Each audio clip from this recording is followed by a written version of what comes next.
भ्रष्टाचारानं त्रस्त असलेल्या कोल्हापूरकरांना मी विचारलं, ये क्या हालत बना रखी है, कुछ लेते क्यों नहीं? तर कोल्हापूरकर म्हणाले, कसम लेते हैं, अब महायुति को सत्ता देंगे, ये हमने कसम ली है. आणि ठरवलंय कोल्हापूरकरांनी की यावेळेस मात्र बदल घडवायचा आणि वातावरण अनुकूल आहे. संपूर्ण महाराष्ट्रात मी फिरतोय, महाराष्ट्रामध्ये महायुतीचं वादळ आहे, भगवं वादळ सगळीकडे आहे. आणि म्हणून कोल्हापूरचं खरं म्हणजे सगळं तेज हरवलंय.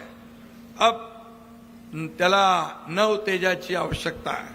शहराच्या विकासाला खऱ्या अर्थाने नव तेजाची गती देईल फक्त महायुती. हे देखील मी या ठिकाणी सांगायला आलोय.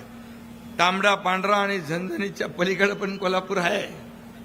आणि म्हणून कोल्हापूरची शैक्षणिक आणि उद्योग क्षेत्रातही मोठी ओळख आहे. सहकार्याची पंढरी म्हणून कोल्हापूरला ओळखलं जातं. क्रीडा संस्कृतीचं केंद्र आणि कलापूर म्हणून कोल्हापूर ओळखलं जातं.